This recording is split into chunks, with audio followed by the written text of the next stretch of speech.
मैं शमशेर खान, सहचार्य गणित, राजकीय कन्या महाविद्यालय चौमू।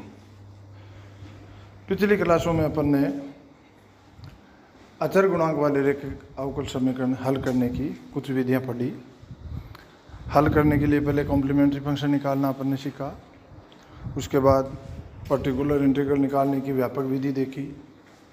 उसके बाद कुछ लघु विधियां देखी। लघु विधि किस पे डिपेंड करती है? Q के मान पे। Q किस रूप का है। उसी क्रम में आज Q = a⁴x v हो तो पर्टिकुलर इंटीग्रल निकालने की विधि देखते हैं। तो Pi = 1/fd e⁴ax v, ये तो जनरल चीज़ है। इसका मान क्या होगा? e⁴ax, एफ डी में d + a हो जाएगा, तो e⁴ax 1/fd + a v। तो e⁴ax इधर शिफ्ट हो गया, e⁴ax से अपन फ्री हो गए। और फिर v जो भी है, अक्ष का फलन है, साइन कोसाइन का फलन है, e का फलन है, जो भी है अपन फिर अपनी पिछली विधियों से सोल्व कर लेते हैं। इस पर कुछ क्वेश्चन देखते हैं, आपको क्लियर हो जाएगा। पहला प्रश्न है, हल कीजिए d² + 4d - 12y = x - 1 e⁴2x। तो इसे हल करने के लिए सबसे पहले सहायक समीकरण m² + 4m - 12y = 0, m का मान आ जाएगा m = 2 - 6। तो CF हो जाएगा c1 e⁴2x + c2 e⁻ -6x। अब Pi निकालते हैं। Pi = 1/d² + 4d - 12 x - 1 e⁴2x। अगला स्टेप आएगा, उसमें e⁴ax लेफ्ट साइड में शिफ्ट हो जाएगा और स्टेप क्या आ जाएगा? e⁴2x 1/d की जगह d + 2 हो जाएगा सब जगह। तो 1/d + 2 का whole square plus 4d + 2 - 12 x - 1। तो ये हो जाएगा e⁴2x d × d + 8 x - 1। अब इसे x की पावर m वाली जो लघु विधि है वो इस पे लागू करते हैं। तो ये इसे अपन लिखेंगे e⁴2x 1/8d कोष्ठक में 1 + d/8। फिर अगला स्टेप 1/8 e⁴2x 1/d 1 + d/8 की पावर -1 x - 1। फिर अगला स्टेप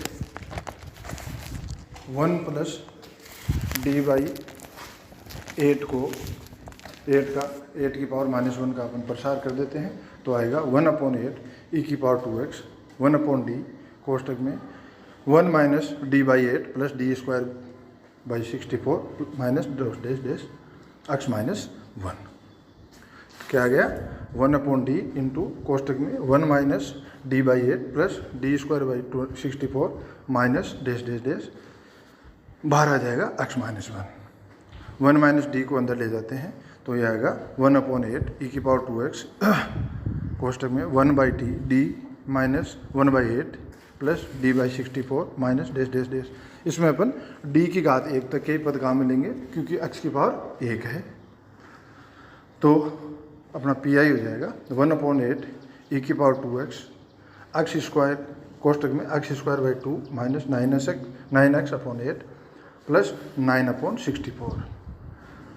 और इस समीकरण का व्यापक क्या हो जाएगा? y = CF + Pi। CF और Pi का मान रख देते हैं। अगला प्रश्न है, हल कीजिए d² + 3d + 2 × y = e⁴2x sin x।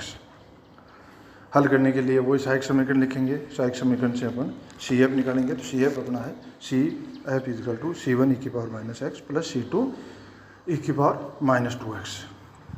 अब Pi = 1/d + 1 × d + 2 e⁴2x sin x। e⁴2x left side में शिफ्ट होगा, तो d की जगह क्या आ जाएगा? d + 2। तो अपना अगला स्टेप हो जाएगा e⁴2x 1/d + 2 + 1 गुणा D plus two sine x, या ई की power 2x D square plus 7x plus 12। और इसके बाद अगला स्टेप आएगा ई की, अब अपन क्या करेंगे, साइन एक्स वाली लघु विधि काम में लेंगे।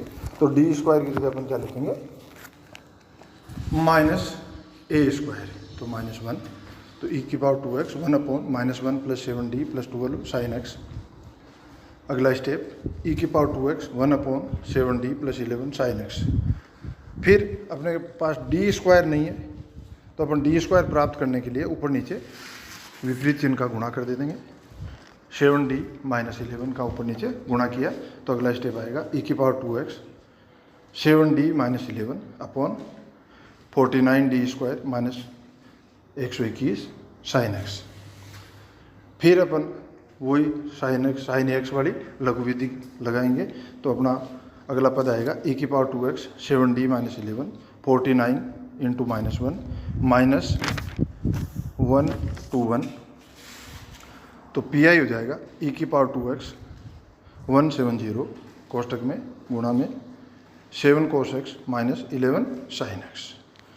क्यों कि साइन एक्स को अंदर गुणा करेंगे तो 7d, डी का मतलब क्या है, एक्स के सापेक्ष एक बार अवकलन d/dx। तो साइन एक्स का d/dx करेंगे तो 7 cos x आ जाएगा, 11 से गुणा करेंगे तो माइनस 11 साइन एक्स है। ये अपना पी आई हो गया। तो अभी स्टेप क्या हो जाएगा, y = CF प्लस पी आई, या y = C1 e की power -x plus C2 e की पावर -2x माइनस e की पावर 2x अपॉन 170 अपॉन 170 गुणा में 7 cos x minus 11 sine x. ये अपना अभिष्ट हल हो गया। अगला प्रश्न, ये थोड़ा से इम्पोर्टेंट ले लेना, ये थोड़ा सा अपने को समझना पड़ेगा। प्रश्न है, हल कीजिए डी स्क्वायर माइनस 3d प्लस 2 into y equal to e की पावर x 1 प्लस ई की पावर x। सहायक समीकरण अपन लिखेंगे तो इसकी होगी m square minus 3m plus 2 equal to 0। तो m का मान आएगा 1 और 2, तो CF तो हो गया C1 e की power x plus C2 e की पावर 2x। तो ये यदि अपन ने CF निकाल दिया तो अपना आधा क्वेश्चन हो जाता है। दिखने में छोटा लगता है कि भी आधा नहीं हुआ होगा, पर अगर आपने PI आपका गलत हो गया, PI आपने पर CF आपने सही से निकाल दिया और PI equal to 1/FD into Q लिख दिया, तो आपका आधा क्वेश्चन हल है। क्योंकि अगले को ये पता है कि कैलकुलेशन में कहीं आगे गलती हुई होगी, अगले अपने को इसका मेथड आता है, तो अपने को इसके आधे नंबर मिल जाते हैं।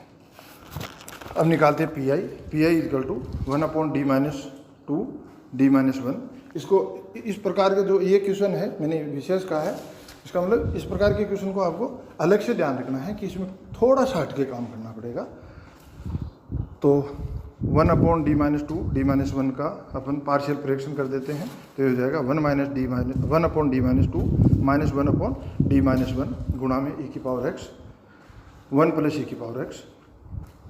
अलग अलग कर दिया, 1/D-2 e की पावर x 1 प्लस e की power x minus 1/D-1 e की power x upon 1 plus e की पावर एक्स। अब देखो यहाँ जो सेकंड स्टेप है माइनस के आगे वाला, इसमें अपन यदि ई की पावर एक्स को इधर शिफ्ट करें, दूसरी तरफ शिफ्ट करें, तो अपने नए स्टेप में D-1 की बजाय क्या हो जाएगा, ई की power x upon into 1/D into 1/1 plus e की पावर एक्स, मतलब 1/D का मतलब समाकलन। परंतु जो पहला स्टेप है इसमें क्या है, 1/D-2, यदि अपन ई की पावर एक्स को इधर शिफ्ट करते हैं लेफ्ट साइड में, तो भी ये D-1 हो जाएगा। D-1 से अपनी सुविधा नहीं रहेगी, तो अपन क्या करते हैं, ऊपर ई की पावर 2x लाने की कोशिश करते हैं, इसलिए ऊपर नीचे ई की पावर x का गुणा कर देते हैं। तो अपना अगला स्टेप क्या हो जाएगा, 1/D-2 कोष्टक में ई की पावर 2x अपॉन ई की पावर x 1 प्लस ई की पावर x माइनस 1/D-1 ई की power x upon 1 plus e की पावर x। अब ई की पावर x वाला पद को ई की पावर ax के रूप के हिसाब से इसको लेफ्ट साइड में शिफ्ट करते हैं, बाकी बचे हुए को अपन v मान लेते हैं, ये कि भाई अपना v है। तो अगला स्टेप हो जाएगा ई की पावर 2x D-2 की जगह हो जाएगा d, तो 1/D इंटू 1 अपॉन ई की पावर एक्स गुणा 1 प्लस ई की पावर एक्स माइनस ई की पावर एक्स 1 अपॉन डी कोष्टक में 1 अपॉन 1 प्लस ई की पावर एक्स। 1 अपॉन डी का मान मतलब है समाकलन, तो ई की पावर 2x समाकलन 1 अपॉन ई की पावर एक्स 1 प्लस ई की power x D x minus e की पावर एक्स समाकलन 1 अपॉन 1 प्लस ई की पावर एक्स डी एक्स। अब समाकलन की बात आई तो आप समाकलन आराम से कर सकते हो, जो मैंने किया है वो आप देखो। अगला स्टेप ई की पावर 2x समाकलन, अपन ने इसको पार्शियल फ्रैक्शन से तोड़ा 1 अपॉन ई की power x into 1 plus e की पावर एक्स को तोड़ा तो अपना आया 1 अपॉन ई की power x minus 1 upon 1 plus e की पावर एक्स डी एक्स। और अगला स्टेप सेम रहेगा ई की पावर एक्स समाकलन 1 प्लस समाकलन 1 अपॉन 1 प्लस ई की पावर एक्स डी एक्स। अब इसमें ई की पावर 2x समाकलन 1 अपॉन ई की पावर एक्स डी एक्स अलग कर लेते हैं, और अगले दो पद उनमें समाकलन 1 अपॉन 1 प्लस ई की power x D x common आ जाता है, और साथ में आ जाता है ई की पावर 2x प्लस ई की पावर एक्स। फिर ये समाकलन करते हैं तो अपना अगला स्टेप आएगा माइनस ई की पावर एक्स माइनस कोष्टक में ई की पावर 2x प्लस ई की पावर एक्स log ई की पावर एक्स 1 अपॉन ई की power x upon 1 plus e की पावर एक्स। ये अपना हो गया पी आई। तो समीकरण का अभिष्ट हल क्या होगा, y equal to C F plus P I, तो y equal to C one e की power x plus C two e की पावर 2x, ये अपना सी एफ है, प्लस पी आई तो आगे आएगा माइनस ई की पावर एक्स माइनस कोष्टक में ई की पावर 2x प्लस ई की पावर एक्स log ई की power x upon 1 plus e की पावर एक्स। तो ये अपना क्वेश्चन सॉल्व हो गया। इस प्रकार के क्वेश्चन को आप ये दिमाग मत लगाना ज़्यादा कि भाई इसमें विधि थोड़ी है, तो इसमें कुछ कई जगह अपने को कुछ अपनी तरफ से चेंजेस करके इसे सॉल्व करना है।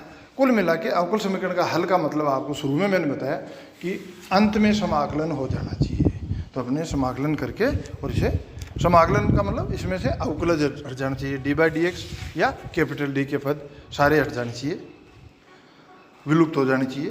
तो ये अपने अवकल समीकरण का हल। धन्यवाद।